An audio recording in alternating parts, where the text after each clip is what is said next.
We have John Gray with us, who recently went on a trip to Uganda, and so he's going to be sharing with us this morning. He has a PowerPoint and going to share the details of what took place on that trip and maybe some of the previous trips he's been on, because he's been on multiple.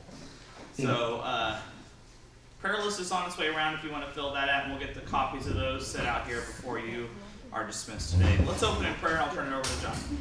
Lord, we are thankful for this day that you've given us to gather together. What a joy it is to have fellow believers to worship you together. Lord, we ask you to be with John this morning, to give him the words to say, and as we reflect on his testimony and the ministries that he's been involved in, may it help us to more prayerfully be with the people of Uganda and also the people of this mission that John has been involved with and the importance of it. Lord, we thank you for each one that is here. We ask you to be with those that can't be here today, be with the teens as they're at their retreat, and just strengthen them in your word. Be with Jim as he brings forth the messages for them. We pray these things in your name. Amen. Amen. All right, John? You want to turn to Matthew 9:35. It's just a little thing that I'm going to get at. So my background is I just retired from 40 years of teaching science, mainly in public schools, 8 years in Christian schools and 32 years in public schools. And we were in South Korea, and in 2002 we had some medical issues, so we had to come back. And we landed in Atchison, Kansas, and then we ended up over teaching at Lee Summit North. And while I was there, I ran into Jan Melton, who at a former church, and Jan runs an organization called Operation Renewable. And what they do is they take 4 trips a year to remote places. And I'm bivocational. I'm a registered respiratory therapist. Currently I'm working 1 or 2 days a week at St. Luke's on the Plaza in respiratory therapy. So I talked to him about it, and in 2007 I took a trip with their group. And I've been, this one to Uganda was the 8th one I've been on since 2007. So I went to Cambodia in 2007 and just kind of fell in love with the ministry. So when I retired, they say don't retire, refire. And so I thought, well, I could do maybe 2 trips a year. So I've already done those 2. I went to an island called Mesquite, and just off the coast of Honduras in July, and pretty much indigenous people there. They all speak Mesquite, and so I'll show you a picture of that here in a minute. And then I went to Uganda the last week of October. Now Uganda is halfway around the world, so it's 22 hours in the air, 32 hours with a mask on. So that was really interesting, and jet lag really got me this time. So I was just talking to Bob about, well, I don't know, like 2 weeks of recovering from jet lag was not fun, but these are the sacrifices you make so that people can become Christians. So I've been to Cambodia 3 times. Last time I was in Cambodia, we went to second time I went to Stung Trinh, which is up on the Laotian border. And my translator there, Sita, is a pastor. And so I just been corresponding with him. We saw one church on the 8-hour drive from Phnom Penh up to Stung Trinh. And I just kind of had a real heart for them starting a church up there. We saw a lot of people become Christians, but they don't have the staff up there to start a church. So Sita just sent me a picture. They took a trip up there. They're starting a church in Stung Trinh. Real cheap to start churches over there, by the way. So I've been on the Amazon River in Peru. I've been to southern Chile. This is my 2nd trip to Uganda. and then I've been to the Mesquite Island in Honduras. So Jan Melton uses this verse as a theme verse for Operation Renewed Hope. Then Jesus went about the cities and villages, teaching in their synagogues, preaching the gospel of the kingdom, and healing every sickness and every disease among the people. So what was Jesus' ministry?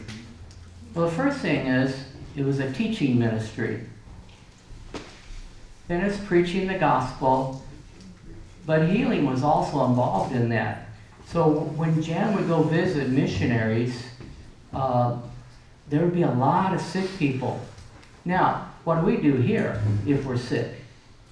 You go to the hospital.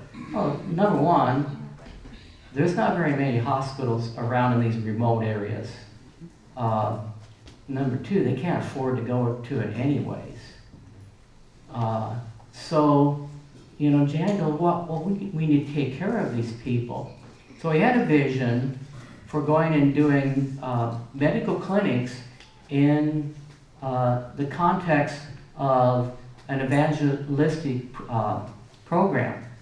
So I'll show you how it works.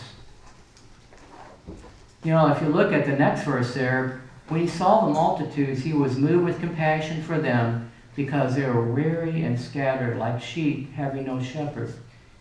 And when you see these pictures, this will really come into play. You'll see, you know what? Most of these people nobody cares about. They're just they're eking out a living, They get up, they get their 5-gallon jugs, and they go down about a mile to the well to get their water for the day. No electricity. Their bathrooms are a hole in the ground. We take home toilet paper, by the way. Because when I was there 2 years ago, we were at a school and went to, they call them choles over there, just a hole in the ground with it. And I looked at their toilet paper. It was the kids' midterm exams. Oh. So I grabbed, poor Elizabeth got 69% on her midterm exams. So I thought that's one of my souvenirs.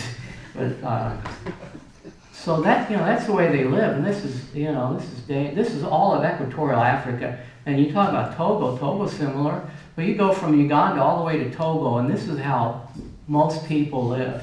So they don't have an opportunity to access medical care.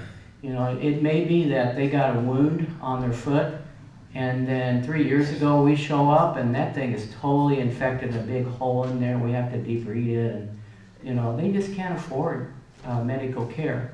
One of the things that bothered me this time is we didn't have toothbrushes with us. We used to give out toothbrushes and Sensodyne because their teeth are so bad and rotten that if we could give them some Sensodyne toothpaste that helps with the pain. Well, we only had like 4, so I'm going and stocking up on those things for the next trip. Toothbrushes, Sensodyne. We can't take everything with us, but we do the best we can. But Harry Gibson, that's the dentist I work with, he had a little room in his bag for that, so I'm going to try to take some next time. He said, the harvest truly is plentiful, and you'll see the harvest here, but the laborers are few. So pray therefore the Lord of the harvest to send out laborers into his harvest. So what I thought I'd do is just give you an overview of how we conduct an evangelistic medical clinic. So this is me in Cambodia in 2009, I believe. There's Jan Milton in the background. And so you see what I'm doing is triage. They usually have you do triage, which is taking vital signs. And what I tend to do, the last few times I was the old gentleman supervising the triage area. And so I had to check all of the records. They fill out these registration forms, and they put all of their vital signs on that. And I just check, and I go, Lily, if a person was breathing 40 times a minute, they would sound like this. So let's try that a little bit better on that. So a lot of times they'll give me like teenagers who they've trained, or EMTs, or this last time it was mainly student nurses from Maranatha Bible Baptist University up in Whitewater, Wisconsin. We could not have conducted this clinic if those 18 people hadn't showed up this time. So that's what I tend to do. This is our group. This is Cambodia, I think 2015. I'm up here. And what you might not notice is that there's a doctor from Australia here. There's Dr. Rosa from Mexico. We tend to get some people from Panama. So it's not just people from the United States. In Honduras, about half the people were not from the United States. We were short-staffed in Honduras, and we were able to pull in some of the local people to work with this. This is my very first trip, 2007, in Cambodia. This is an old French home that the Johnsons were renting out. And so you see Dr. Johnson here. Now, right next door to where they lived was an AIDS clinic. And so these two, John and I can't think of her name, they were adopted out of that AIDS clinic. So you can see the kind of people we work with are just amazing, awesome people. And this is the clinic in Bukarango. We were way back in the jungle, but it's not like the Tarzan thing that you'd see. They've got villages back in there, but to get to the villages, you got to go down through the jungle. So we got off the main road from Lusaka to Lake Victoria, and we immediately went into the jungle, and about 5 miles down a one-lane dirt road, Bukaranga appeared. Now this is their church in the background. So it's just a mud-walled building with a tin roof, and about the size of 2 bedrooms. So the story on this church, Keith Stinson, who's a missionary there, he went over in 91. There's 34 churches associated with his organization now. And this church, 6 years ago, they were a Pentecostal church, but they had gotten really way far away from the Bible. And they were hearing Keith on the radio preach the Bible. And so Masaka, where Keith is located, is about 40 miles away from here, away from Busarango. And so they got on their bikes and they rode all the way to the radio station and said, we need this type of preaching in our church.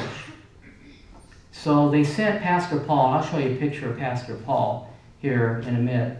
Pastor Paul, of course I don't know the language here, but he sounds like he's a hellfire and brimstone type preacher, but they say he's just a wonderful preacher. Now Pastor Paul was crippled from birth, and they had an evangelistic crusade there one time, and he crawled up to the platform to become a Christian. And so the evangelist said, if this man is willing to do that, I'm going to pay for his Bible education. So they sent Pastor Paul out there, and this church changed their name to Back to the Bible Independent Baptist Church of Busarango. Or I probably won't get that name right. So Nature Clinic, first thing is, it usually takes us a couple days to get there. We'll leave on a Saturday, probably get there Sunday evening. And Monday, we just organize all the different groups. And first thing we got to do is we got to count pills, because everybody gets a pill pack. Try not to do that. and there'll be a lot of grumbling. So what we do is we have 30 days of vitamins, usually worm medicine, sometimes malaria medicine. Yeah. So we give them their I don't know what all goes in that, but I do know we have to count. I have to be able to count up to 30 and slide it into a bag, and we give those out to everybody gets those. So then the next day, either the local missionary and their group will set up the tents, or a lot of times we'll be able to use a school, a local school. And so this time, Keith has like 15 of these huge circus type tents. And so his workers, well, he's just got a bunch of workers, great people too. And they went over there and set it up the day before. Of course, the last day we have to tear it all down. And so next to, right behind the church here, is a sweet potato field. The church doesn't own any land. They just got that small building. And so we rented that sweet potato field for $35. And so that's where we set up all our tents. And you'll see that here in a minute. All right, so once it's all set up, then the local police will help us. We'll usually hire, I don't know how many different policemen, and they'll be there and they'll watch, and we line them up. Now, usually when we get to a clinic, there's at least 300 people sitting out in the field waiting on us. 300 to 500, first come, first serve, and you got to keep that all nice and organized. Can you imagine what it'd be like if it wasn't? And this time, however, because of COVID, the government limited us to 200 people a day. So what we did is they went around to the local neighbor. There's 3 villages on that 5-mile road. Then they gave them tickets. So they kind of came in through the day. It was kind of a weird atmosphere. We used to, like a huge crowd, hurry up and get them through. And we could kind of take our time with the people this time.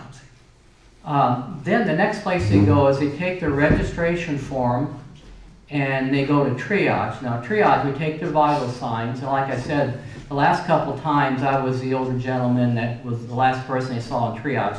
So they'd bring their papers to me, we'd weigh them, I'd look at their papers, and I'd go, get on the phone, hey, we need somebody to come see this person right now. Or I'd say, okay, well just go over to the helpers there and they'll put you in line. Then they have a choice of, they could go to see the doctors or dentists, or they could get eyeglasses. So they get to pick 2 of the 3. So we need people, and you could certainly do this, we need people just to kind of help them to get to where they need to go.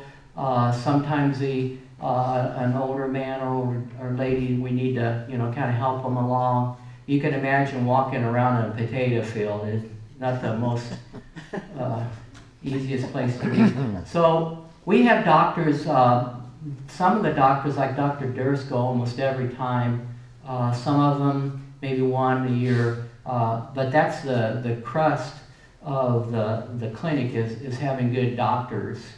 And we usually have an OBGYN doctor. I'll show you Dr. Taylor here in a little bit.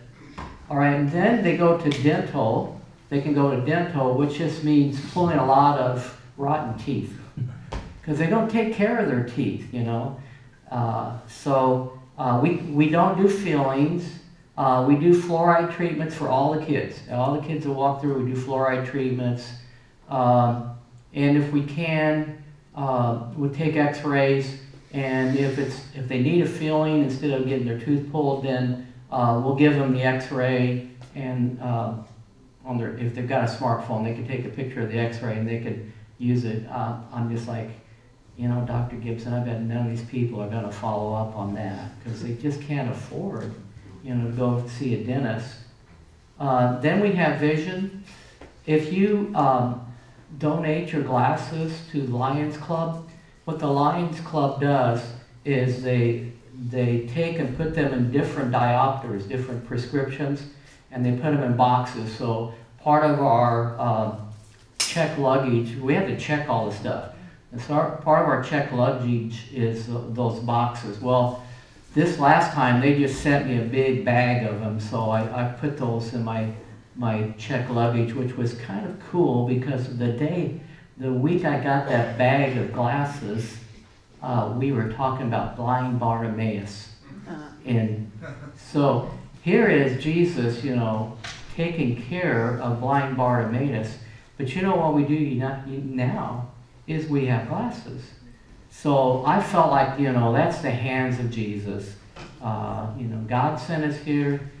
And I'll show you a picture of a lady that just got glasses for the first time. There's nothing cooler than seeing a 70-year-old that's never had glasses, put glasses on and a look on their face. Then, once they've seen a professional, then they take their prescription to pharmacy. And while they're waiting for pharmacy, then we have a preaching service. And I'll show you that here in a minute. And then they end up with pharmacy. Like I said, everybody gets a 30-day supply of at least of vitamins and worm medicine. So the first thing, this is our first day in Uganda, is we count pills. So this is, you'll see most of these people are nursing students from Maranatha. And like I said, we could not have had this clinic if they hadn't gone along. So then we have crowd control. So there's your masses. And this is pretty typical. This is in Cambodia, probably 2009, I think. And if you just go down the street, it's like this all the way down the street. So you see, we had to have local police with us. But it's important that we have enough people with crowd control to organize it. So, we have chairs lined up, and we do the snake principle. Okay, you go see the doctor, everybody move over one, everybody move up. And there's got to be people do that, because you can't imagine there'd be people that would cut a line or anything. So they're just normal people. So there's some more crowd control. You can see right here is triage lined up. I think we have registration here, then triage, and then we put them up in chairs. And these are doctors. This is out in, I think this is in Siem Bat, Cambodia. Oh, I got stories to tell. Are you familiar with Cambodia, the Khmer Rouge? No, okay. I'll move on then. Yes? How did you speak to them? I mean, they're not bilingual. No. Also, the missionaries and local churches will supply translators, which is kind of difficult in Uganda because they have 53 languages. But the main language is Ugandish, and so everybody kind of knows English because the school is all in English. And then in Honduras and South America, all the schools are in Spanish. So you usually have a Spanish speaker to help translate. And the older folks don't know Spanish and English. So we went from Masaka, about an hour west of Masaka, to Busarango, and they didn't speak Lugandish very well. But, you can, it's always interesting. So you always have to have those translators with you. Here's some more crowd control. This is one of the missionaries that's associated with Keith. And his compound, there's four houses, and I can't think of his name. He's new on the field, and then they have two Ugandan pastors that are on his compound. So you can see this is a nice controlled atmosphere because we only could do 200 people. Usually everything is lined up here. So these are tents that Keith owns, and he's got a big truck. I got to sleep in the back of his truck. It was like an RV. So you don't always know when you go on a trip where you're gonna sleep, And this missionary is from Australia, and he does medical clinics in Thailand, but he lives in China. So he has a church in China, but he'll come down and help out. So he helped us out in Cambodia. And this is it, MBU students, and you can see translators in here, and they're getting ready to take Bible signs. So this is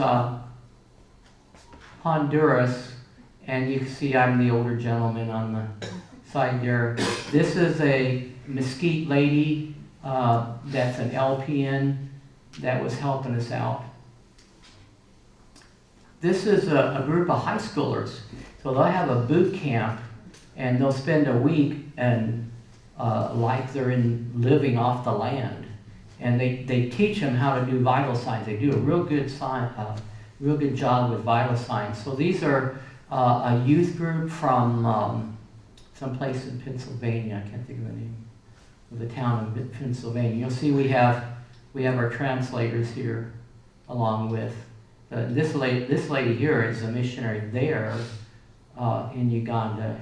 She's an EMT, and she works with a physician assistant in northern Uganda. So a lot of times the missionaries are our translators as well. So this was in 2019. This is this is in northern Uganda in Nabawarli. I almost put in a video of us playing soccer with the local kids. When we got there to set up the tents, we had all these teenagers with us, and they wanted to play soccer with the local kids. And they didn't have a ball. Not a soccer ball, a ball in the town. So what they did is they took used water bottles, tied them up, and that was their soccer ball.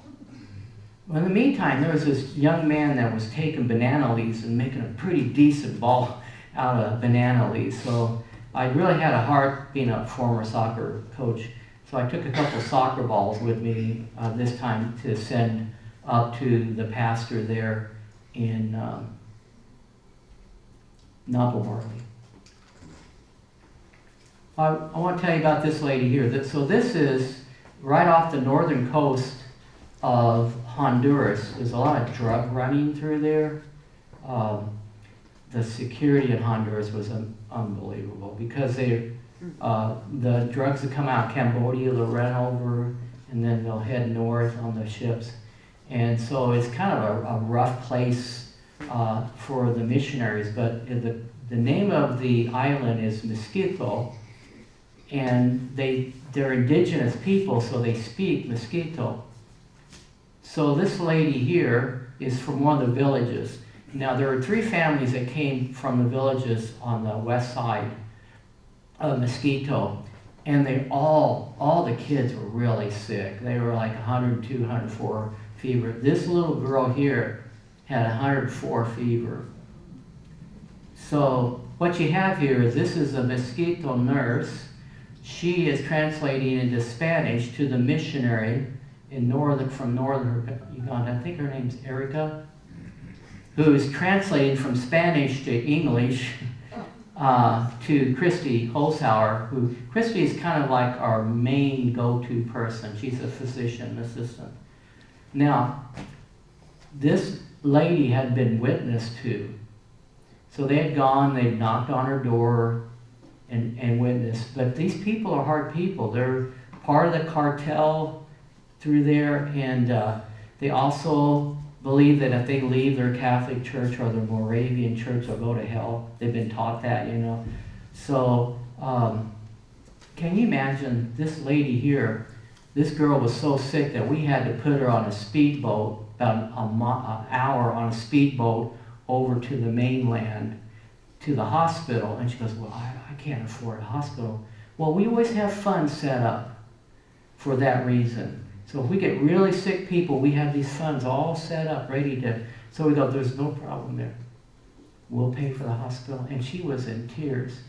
Now, do you think she had a different vision of Jesus, as a result of that? So if you imagine these people that they've dealt with a sickness, and you can see it in Bible times, that lady had an issue of blood for 8 years. These are the kinds of people that we run across. And so we see the churches really expand. The church in Busarango, 60 members in that church. We saw 150 people come to Christ. So they got a big follow-up issue. Now there is on the other side of the road, right up where the main road is, there's another good church up there. So they are right now trying to disciple 150 new believers. One of which is that lady that came in, and she was 37 weeks pregnant with a breech baby. And we tried to turn that breech baby around, and it didn't happen. You know what would have happened if she had stayed in the jungle? Probably both of them, I can't predict, but probably both of them would have been dead.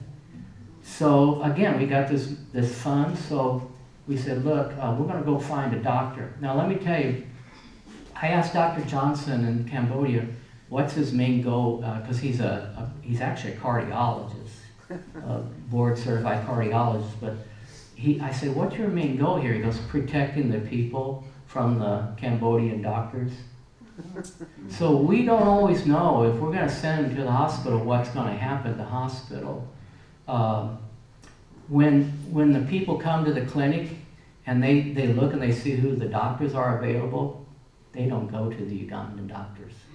They want to see the American doctors because they know a lot of those doctors are there for the money, not to take care of people, because they don't care about people. You know, it's not a Christian environment. You know, these people nobody cares about.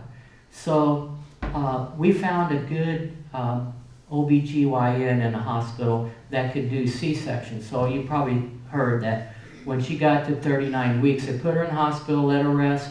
39 weeks, they did a C-section on her, and the baby was born, baby's doing fine. The lady asked us if we could name the baby for her. So we named him Samuel. Gift of God, you know. And that lady became a Christian during that time. I watched the dentist pull one of her teeth too. We asked the OBGYN, hey, you know, it's okay if we pull a tooth on it? And they said, sure. And those teeth are coming out pretty rotten. There's Dr. Durst. He usually goes on most of the trips. This is a school we were in Nabawarli. So we get school and then we set up tents. And this is Dan Jones. Now Dan Jones is kind of taken over for Jan. Jan's 68 and he's still involved, but we're letting Dan kind of go full time. This is OBGYN. I don't think this is the lady that we're talking about. I don't know. I don't get to go around and take pictures a lot, but there are people that do that. So we could do some things like remove and assist. So you see little kids back here, sometimes my job is to shoo them away. So we're pulling a cyst off this guy's neck. And that's what it looked like. And Dr. Suh pulled that cyst off his neck, and that's what it looks like now. This kid, he was probably demon possessed, don't you think? That's the way they think. So you can imagine the rejection that he had. Think of the times that Jesus healed people in the Bible. Think of the rejection of the people with their superstitions in Bible times. This is Dr. Waller. He's out of Valley Falls, Kansas. I just wanted to show this one because we usually have to shoo away the water buffalo and the chicken and the dogs. And this is, I can't think of his name. He's a missionary kid. He's Dr. Waller's translator. And there's Dr. Durst pulling off a cyst in Uganda. So dental, because I guess they just put me where needed most. Most times I'm in triage, but we had all those medical students. So they did triage for them. They put me over with the dentist. Now, I've seen about anything in the hospital, okay? But when Dr. Gibson pulled that first tooth, I was like, So he lets us, he always lets any of the workers pull a tooth if they want. Now, he does all the, gets it ready, and he's supposed to go, yeah. Okay, so I got to do that a little bit later. So what I did is we would make up little kits, and then he had all of his utensils at 35. Now give me a 135. Okay, what is that? So I had no idea. I'd never worked dental. And then you'll see in the background we've got this seat aside, and so I have to clean all the utensils and then make up the new kits for him and then help. This is our translator, John, amazing guy.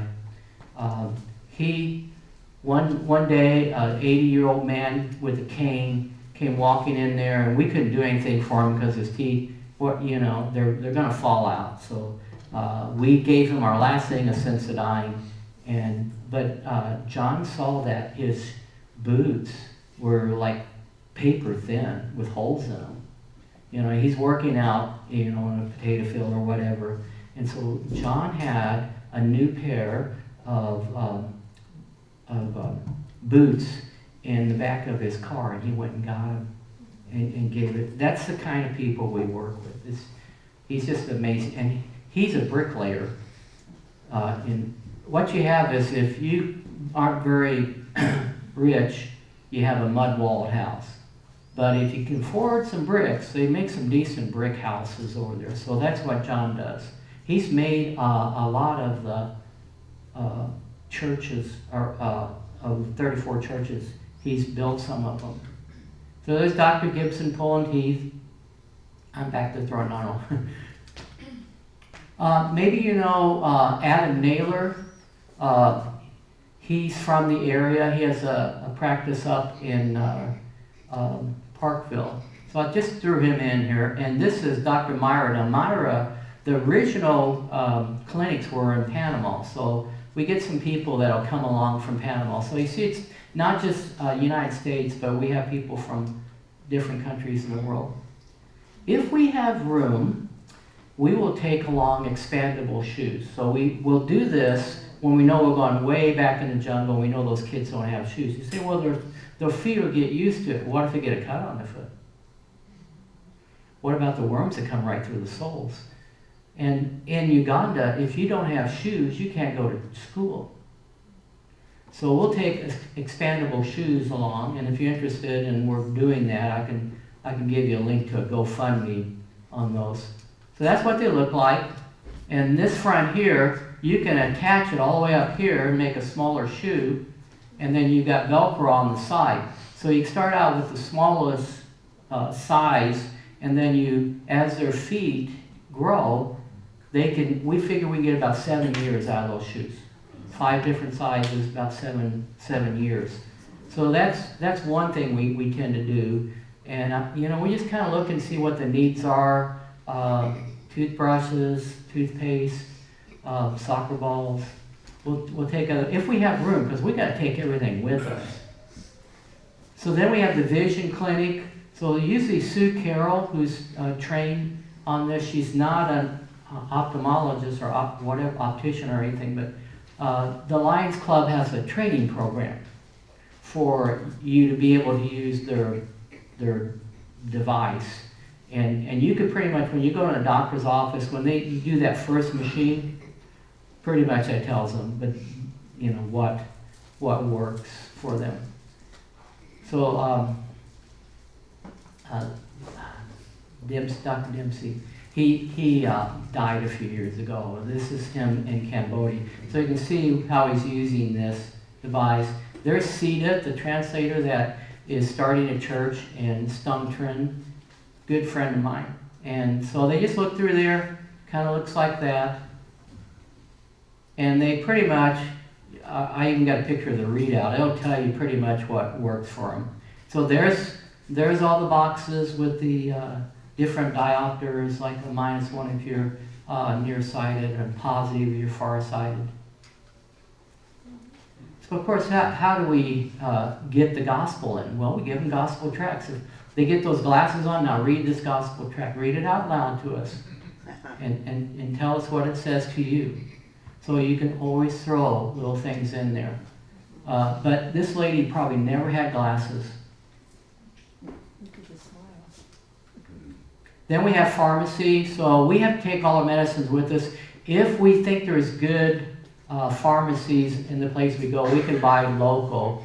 But usually we just they have a formulary and they bring in all the different medicine. This is Laura Broadwater. She usually goes every time. And she runs the pharmacy. So the last place they go is pharmacy. All right, so this is Pastor Paul. And you see he's got his own little pulpit here that he carries around with him. So once they finish in the clinic, then they take their prescription to pharmacy, then they go to preaching. And usually local missionaries run this. Sometimes we'll take an evangelist with us. But I guess he's pretty dynamic. So this is their church here, and he's preaching the gospel to them. Here's one of the workers helping out. And this is Wycliffe. This is in Navarre. So we actually had some decent chairs there. And that's also, I think, in Navarre.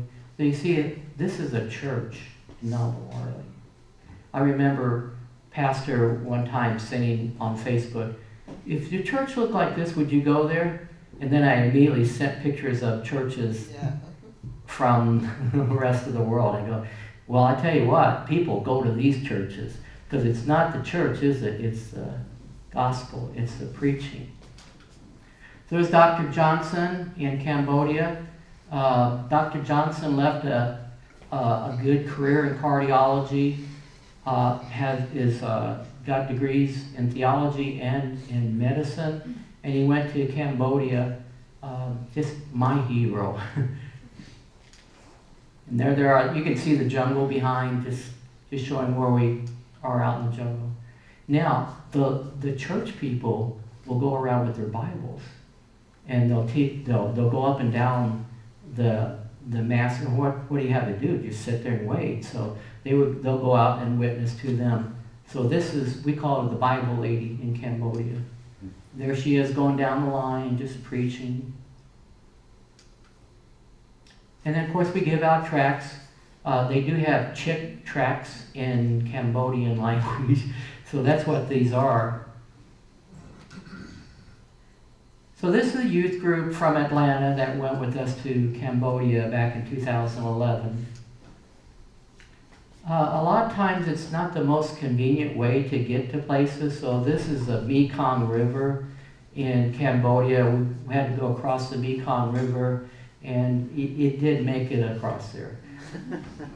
They made us bring our own life vest, and the Cambodians just looked at us like, what in the world? But we weren't sure. Sometimes we have to take a prop plane. So in Honduras, we flew into the capital, I can't think of it. Then we flew to Lasiba. No, we took a bus to Lasiba. Then we took a prop plane into Porto Lampuri, and we landed on this dirt field with a beat-up old building they called the terminal. And then we had to get on a speedboat and go an hour across the causeway to the island. This is the road down in Uganda, so you can see pretty much jungle. At the end of that road was Busarongo. These two ladies' husbands were killed by the Khmer Rouge, and they spent the rest of their life without husbands. And so I got to interview them to their stories of how they became Christians, and that's one of the translators. So we work with missionaries. There's Dr. Johnson in Cambodia. Like I said, he's a doctor, and he also has, I don't know how much, 10 or 15 churches in his association. And there's his wife. This is Keith and Sally Stens's family. I don't know the names of the teens. But like I said, they went to Uganda in 91, and they have 34 churches associated with their organization there. So the churches could be as nice as this, which is just a storefront that they rent out. This is in one of the villages in Cambodia. This is in Honduras. So there's a missionary compound here. And so the missionaries live like over here. They have a kitchen over here. And then they have dormitories. And so we stayed in the dormitory.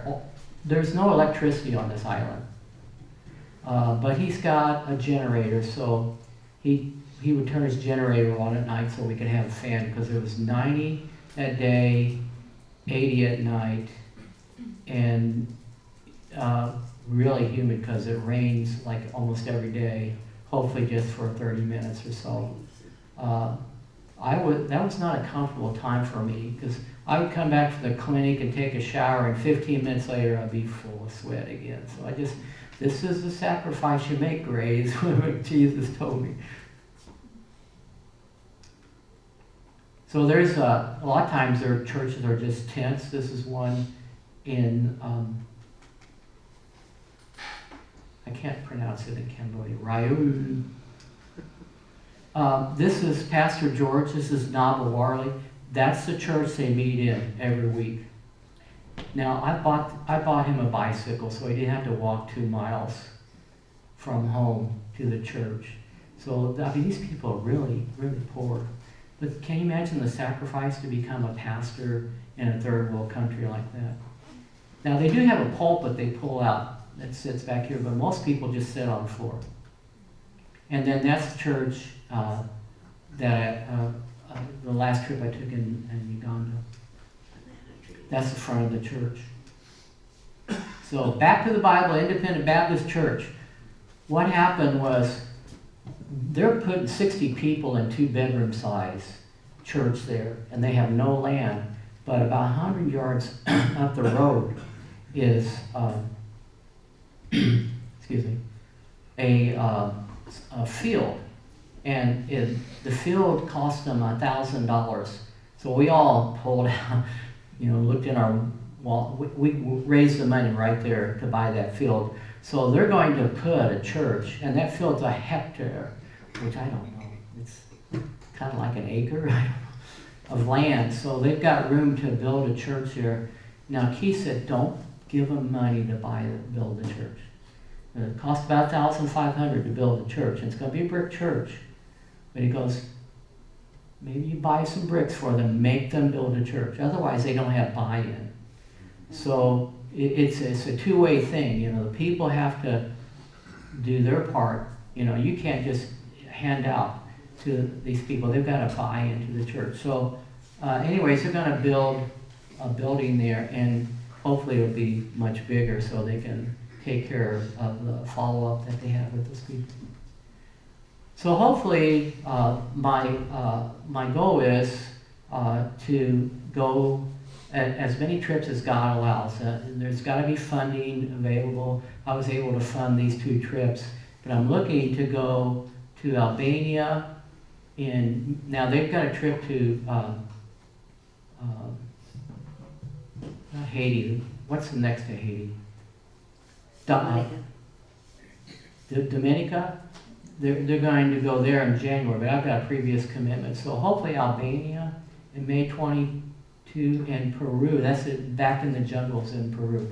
So this one has a low degree of difficulty. This one has a high. So I'm praying about those and watching the money come in and just trusting God. Now they haven't planned anything for 2023.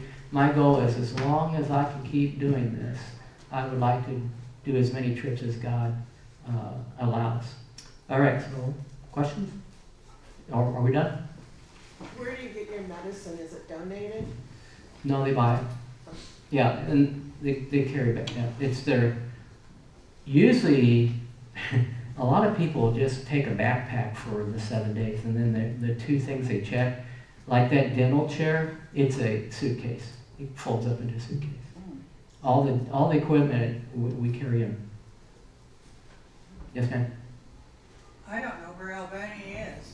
Albania, where is it? It's north of Greece.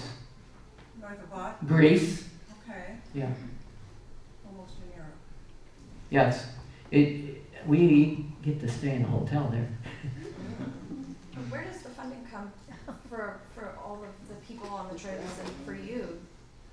Well, some of it comes out of my pocket. I have people that like to give me money. So I'll tell you a quick story, and I don't have time to go, but so that first trip, Jan Milton sent, I goes, I need $500. by the end of the week, and I'm like, so I go out to my mailbox, and there's a check for $500 from an old friend of mine. I mean, that's the kind of things, that God does on this. So, if the funding's there, I'll go. If it's not there, then that's God's direction. Awesome. Does Deb ever go with you? I don't know how to say this. She would die on these trips. She's got some medical conditions. That's why we're not overseas. And like we were in Uganda. Uganda has a curfew from 7 p.m. to 7 a.m. So we get there at midnight, and we have to go to Masaka from Entebbe. I didn't believe my body could hold on to water because there's no place to stop. So 3 hours later, we get to the missionary compound and we're all running to. But you have no control over your food. You have you're at the mercy of the other 30 and 40 people that are there. So. You gotta be kind of careful about, and sometimes I wonder about myself if I can do this at 67 much longer. So do you take your own supplies or things that you're gonna take? Does everybody take it, or do they tell you what they need, what you need to bring that time, or? Yes. Okay. Sometimes I have to bring vitamins. This time I took some grape jelly, grape jelly, and a sack of glasses. And but see, they're more located in North Carolina, South Carolina, so they have their supplies there. But when Naylor was here, I would check the dental chair as one of my checked baggage. All right. Thank you, John. Mm-hmm. And I have some good news for all of you. John and Deb are members at Leeson Bible Church, and you can see them anytime and ask them questions about the trip. They'll give you lots of updates of the trips that are coming up, and maybe we can have them come up again after another trip, because that was wonderful. Wonderful. Thank you, John. I do have, I'm not real good at this, but I got some cards back there on the table, and there is a Facebook page that has all the pictures on it if you want, on the back side there. Okay, very good. So pick up one of those and take a look at it. The prayer lists are also back there if you'd like to grab one of those on your way out. Let's be dismissed in prayer. Lord, we thank you for the ministry of this organization and how they have touched so many lives. We're thankful for John and his sensitive heart and willingness to go wherever you sent him. Lord, we ask that you would continue to provide for him financially and also the physical strength to continue to serve you in this way.